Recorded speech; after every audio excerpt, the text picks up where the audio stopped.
दर्शकों को नमस्कार। आइए नज़र डालते हैं एक वायरल वीडियो के ऊपर जिसमें दो शिक्षकों ने ध्यान व मनन करने योग्य विषय उठाए प्रशासनिक व्यवस्था पर सवाल। चर्चा की कि आखिर क्यों नहीं पढ़ाते हैं शिक्षक, क्यों अभिभावकों को भेजना पड़ता है अपने पुत्र और पुत्रियों को प्राइवेट विद्यालयों में। गांव में चलोगे? क्यों? वो गांव वालों का फोन आया था, प्रोटेस्ट कर रहे हैं गांव में। प्रोटेस्ट किस बात का? अपना सरकारी स्कूल था ना, बंद हो गया। अरे यार, बंद नहीं हुआ हो, मर्ज हो है। मर्ज मतलब? मर्ज मतलब अपना गांव में दो सरकारी स्कूल थे, दोनों में बच्चे कम कम थे। अब दोनों को मर्ज करके एक स्कूल बना दिया। दो स्कूल थे, हाँ, एक स्कूल बना दिया। हाँ, एक स्कूल वो तो बंद ही हुआ है। तो मैं इंग्लिश में बोल रहा हूँ। पूरे हरियाणा में 300 से ज़्यादा स्कूल बंद हो गए हैं। पूरे देश में 50,000 से ज़्यादा स्कूल बंद हो गए हैं। और ये तो शुरुआत है। सरकार तो छाती ठोक के कह रही है कि और स्कूलों को बंद किया जाएगा, टीचर्स की पोस्ट को ख़त्म किया जाएगा। इसलिए गांव वाले अलग अलग गांव में प्रोटेस्ट कर रहे हैं इसके खिलाफ। अरे यार, गांव वाले तो पागल हैं, किसी बात की पूरी जानकारी है नहीं, बस प्रोटेस्ट कर दो शुरू। एक बात बता, जब कोई भी आदमी अपने बच्चों को सरकारी स्कूल में पढ़ाने को तैयार ही नहीं है तो उन स्कूलों का करेंगे क्या? कर दो बंद। एक बात बता, तू अपने बच्चों को सरकारी स्कूल में पढ़ाएगा? मतलब मैं अपने बच्चों को सरकारी बस में नहीं भेजता तो सरकारी बसों को ख़त्म कर दो। मैं अपने बच्चों को ट्रेन में नहीं भेजता तो ट्रेन को ख़त्म कर दो।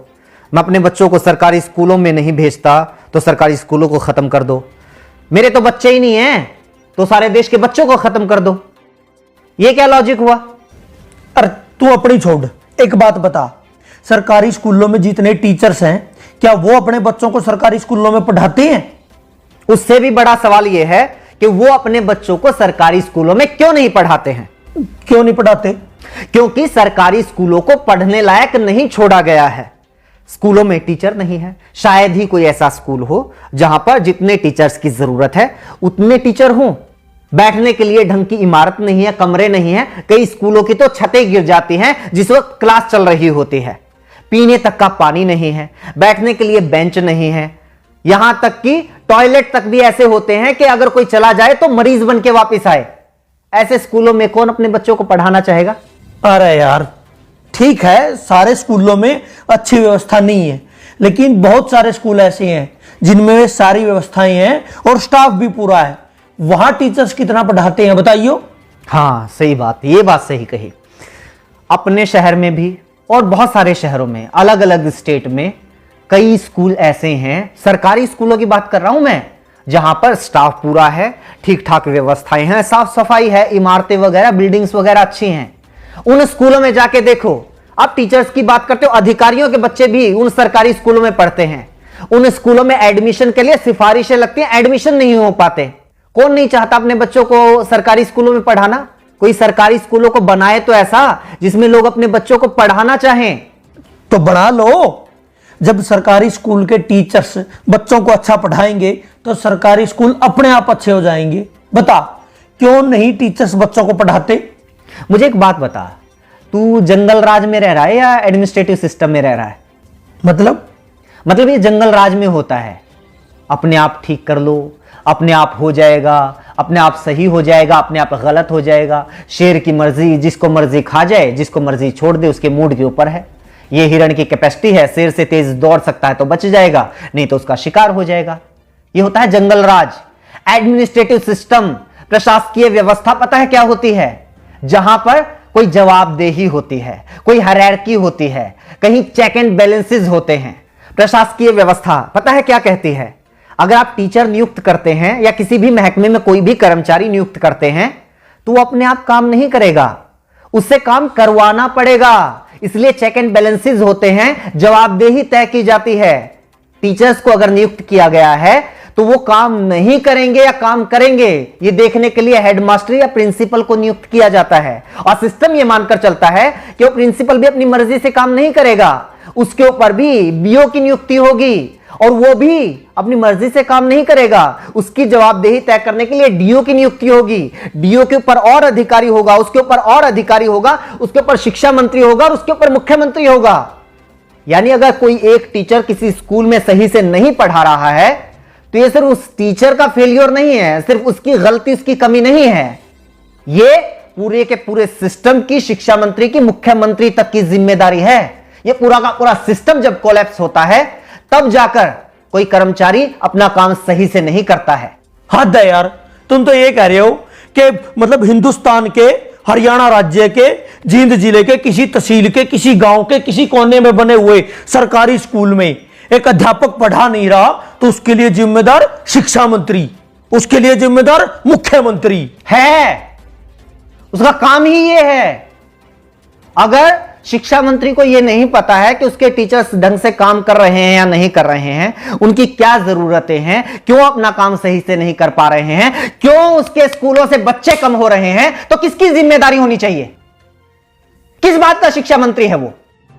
अगर वो अपने स्कूलों को सही से नहीं चला पा रहा है तो उसको हटाओ नौकरी से, किसी और को लगाओ। और क्या बात करते हो, सरकारी स्कूलों के टीचर्स अपना काम नहीं करते? यही सरकार होती है ना, यही सरकारी कर्मचारी होते हैं जब इन लोगों की ड्यूटी लगा दी जाती है कि जाके पता करो गांव में कितने लोग खुले में शौच करने के लिए जाते हैं। सुबह 4 बजे 5 बजे उठ के बाहर कौन पोटी करने के लिए जा रहा है, उनकी गिनती यही टीचर्स करते हैं। कभी परिवार पहचान पत्र बनाने में ड्यूटी लगा दी जाती है, कभी कावड़ियों की सेवा में लगा दी जाती है, कभी मेले और मंडियों में ड्यूटी लगा दी जाती है, और उन टीचर से यही सरकार काम लेती है। वो काम तो बड़े अच्छे से कर देते हैं टीचर्स। पता है क्यों? क्योंकि सरकार टीचर से वो काम करवाना चाहती है, शिद्दत से करवाना चाहती है, इसलिए वो काम करवा लेती है। लेकिन यही सरकार नहीं चाहती कि ये टीचर्स स्कूलों में पढ़ाएं। इसलिए मैं भी मानता हूं बहुत सारे टीचर्स अपना काम ईमानदारी से नहीं करते होंगे, क्योंकि उनको पता है कोई चेक एंड बैलेंस नहीं है, कोई जवाबदेही नहीं है, और सरकार खुद नहीं चाहती कि सरकारी स्कूलों में पढ़ाई हो, ताकि बच्चे धीरे धीरे स्कूलों से अपना नाम कटवा कर प्राइवेट स्कूलों में चले जाएं, फिर स्टूडेंट्स की संख्या कम हो जाए और सरकार को बहाना मिल जाए, बच्चे तो आ ही नहीं रहे, स्कूल बंद कर दो। ये ज्ञान देने वाले बहुत मिलेंगे। टीचर्स पढ़ाना शुरू कर दो तो स्कूल अपने आप अच्छे हो जाएंगे। लोग रिश्वत लेना बंद कर दो तो अपने आप करप्शन खत्म हो जाएगा। लोग साफ सफाई रखने लग जाएं तो अपने आप स्वच्छता हो जाएगी। लोग प्रदूषण फैलाना बंद कर दें तो अपने आप पर्यावरण अच्छा हो जाएगा। एडमिनिस्ट्रेटिव सिस्टम में लोग अपने आप नहीं करते, सिस्टम तय करता है कि आपको क्या करना है। देश चला रहे हो, यह सत्संग भवन नहीं चल रहा है यहां पे।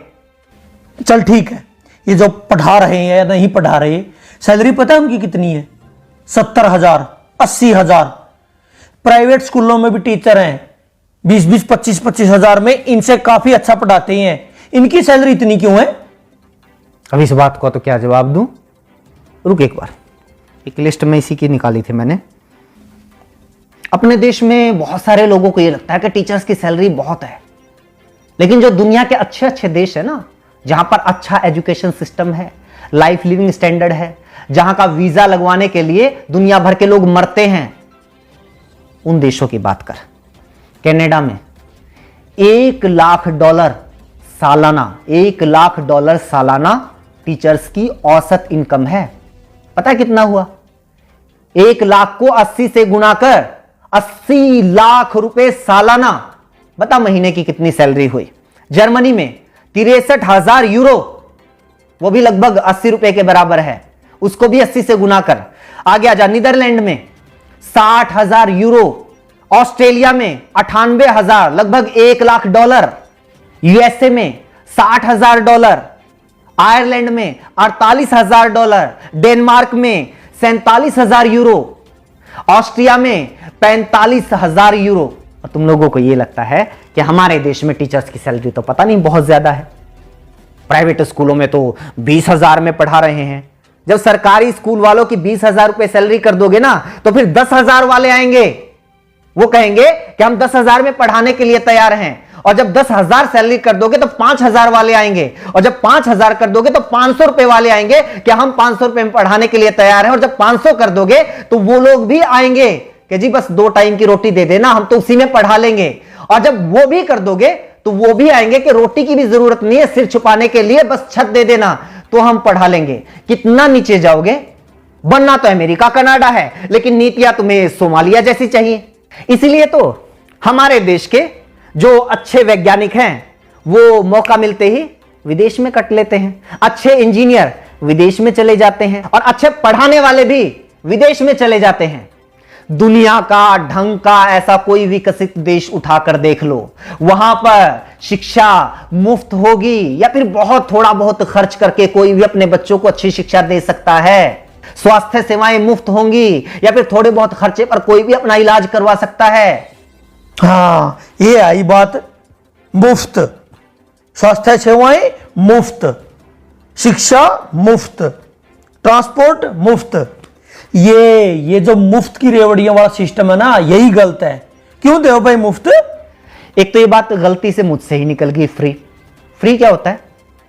तो सरकार को टैक्स देता है। हाँ, 28% तक जीएसटी देता है।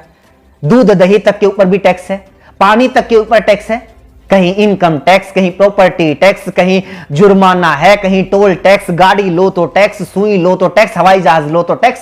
50 तरह के टैक्स देता है। पैदा होने वाले बच्चे से लेकर मरने वाले आदमी तक इस देश में हर कोई टैक्स देता है। एक भिखारी से लेकर अडानी अंबानी तक इस देश में हर कोई टैक्स देता है। लेकिन बदले में सरकार क्या देती है? अगर बदले में सरकार हमारे बच्चे को एजुकेशन तक नहीं दे पाती, बदले में सरकार हमारे बच्चे को हेल्थ सर्विसेज तक नहीं दे पाती, तो किस बात का टैक्स भाई? बात पता है क्या है? आज तो तुम लोगों की थोड़ी बहुत औकात हो गई है कि भाई 5-10 हजार रुपए महीने के तो अपने चिंटू मिंटू को पढ़ाने के लिए हम दे ही सकते हैं। इसलिए क्या करना है सरकारी स्कूलों का? करो बंद। अपने चिंटू मिंटू की चिंता है, लेकिन वो जो मनरेगा के मजदूर हैं वो कहां से लेके आएंगे भाई 5-5, 10-10 हजार रुपए महीने की फीस? उनके बच्चे कहां पढ़ेंगे? मजदूरों के बच्चे, गरीब किसानों के बच्चे, उन लोगों के बच्चे कहां पढ़ेंगे जो लोग दिन में 100 रुपए कमा के लेके आते हैं और 80 रुपए का पौवा पी के सो जाते हैं बीवी को पीट के? वो बच्चे कहां जाएंगे? अगर ऐसी ही सोच कुछ साल पहले और लोगों की होती तो ना तो किसी मल्लाह के बेटे को अब्दुल कलाम देश के राष्ट्रपति बनना था और ना ही किसी चाय बेचने वाले के बेटे को प्रधानमंत्री बनना था। जाके पढ़ लो इन लोगों का इतिहास, जीवनियां। कौन से सेंट जोसेफ कॉन्वेंट स्कूल में पढ़े थे, इन्हीं सरकारी स्कूलों में पढ़ के इतने बड़े लोग बने हैं ये। और कॉन्वेंट स्कूलों में अपने बच्चों को पढ़ाकर चौड़ा होने वालों, याद रखना कुछ सालों के बाद अपने इन्हीं चिंटू मिंटू का नाम सरकारी कॉलेज, सरकारी यूनिवर्सिटी, सरकारी आईआईटी, सरकारी आईएएम, एनआईटी, सरकारी संस्थानों की लिस्ट में ढूंढते हुए मिलोगे। तब तो नहीं कहोगे कि ना हम तो अपने बच्चों को सरकारी यूनिवर्सिटी में नहीं पढ़ाएंगे, सरकारी कॉलेज में नहीं पढ़ाएंगे, हमें तो डीयू में एडमिशन नहीं चाहिए, पीयू में एडमिशन नहीं चाहिए, एमडीयू में केयू में एडमिशन नहीं चाहिए। तब भी पढ़ा लेना अपने बच्चों को प्राइवेट कॉलेज में या फिर प्राइवेट यूनिवर्सिटी में। पता है क्यों? क्योंकि प्राइवेट यूनिवर्सिटी से डिग्री करने वालों को तो मानते भी नहीं लोग कि ये सही डिग्री होगी, क्या पता फर्जी हो। ये रुतबा है आज भी सरकारी संस्थानों का, और कुछ साल पहले तक सरकारी स्कूलों का भी यही रुतबा था। लेकिन धीरे धीरे धीरे धीरे हालात ऐसे कर दिए कि आज सरकारी स्कूलों को बंद करने की मांग वो लोग कर रहे हैं जो खुद सरकारी स्कूलों में पढ़कर यहां तक पहुंचे हैं। मेरा ऊपर क्यों गर्म हो रहा है? मैं तो ये कह रहा हूं कि मतलब सारा सिस्टम ही खराब है। हाँ तो सिस्टम को सुधारो ना। ये क्या बात हुई?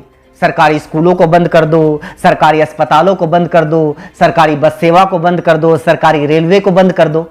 ये सारी चीजें अगर सरकारी बंद हो जाएंगी, ये सारी चीजें प्राइवेट हो जाएंगी, तो फिर सरकार क्यों सरकारी होनी चाहिए? 20,000 रुपए में शिक्षा मंत्री भी मिल जाएगा, 25,000 रुपए मुख्यमंत्री भी मिल जाएगा। असल में तो फ्री में मिल जाएगा। असल में तो उल्टा मुख्यमंत्री शिक्षा मंत्री बनने के लिए पैसे देने वाले लोग मिल जाएंगे। इनको भी ले आओ प्राइवेट। सिस्टम को सुधारने की बात करो ना, टीचर्स को दोष देके नहीं नहीं बंद करो, इनकी ज्यादा सैलरी है। वैसे जितना इनका काम है ना, इनके लिए तो 10,000 भी ज्यादा है। मतलब मेरा चाचा का लड़का है, सुबेरे 8-9 बजे स्कूल में जाना, 2-2:30 बजे वापिस आ जाइए, हैं? संडे की छुट्टी, कई बार सैटरडे की भी छुट्टी, फिर होली दिवाली, मतलब छुट्टी पता नहीं कितनी छुट्टी होती हैं, हैं? तनख्वाह 60,000 70,000 रुपये। और यहाँ देखो दिन रात मतलब दुकान में काम करा, होली दिवाली कितने बार तो यार पता नहीं छुट्टी हुआ नहीं हुआ, 9-10 घंटे कम से कम दुकान खोलते हैं, दिन रात मेहनत करते हैं, तब जाके 2 पैसे आते हैं घर में। असली समस्या तो ये है ना मेरी बुआ का लड़का सरकारी लगा हुआ है, मेरे चाचा का लड़का सरकारी लगा हुआ है, मेरे पड़ोस में सरकारी लगा हुआ है। पूरे मोहल्ले में एक बच्चे को नौकरी मिल जाए तो सारे मोहल्ले में आग लग जाती है। इस जलन का क्या करेंगे भाई साहब? बस लोगों को यह चाहिए कि भी हमारी एक आंख फूटी हुई है तो सामने वाले की दोनों फोड़ दो। और सरकार भी इस बात को बहुत अच्छे से समझ रही है, इसलिए तुम लोगों को बताती रहती है टाइम टाइम पे कि आज हमने किसानों की दोनों आंखें फोड़ दी, आज हमने मुसलमानों की दोनों आंखें फोड़ दी, आज जाटों की फोड़ दी, आज पटेलों की फोड़ दी, आज बैंक वालों की फोड़ दी, और अब ये सरकारी टीचर्स की फोड़ रहे हैं। तुम लोग खुश? लेकिन नागरिक तो उस दिन बनोगे ना, व्यवस्था तो उस दिन सुधरेगी ना, देश तो उस दिन आगे बढ़ेगा ना, जब खड़े होके कहोगे कि जी सामने वाले की जो दोनों आंखें हैं वो सलामत रहनी चाहिए और मेरी एक आंख फूटी हुई है उसका इलाज करवाओ। तब पता चलेगा सरकार क्या करती है।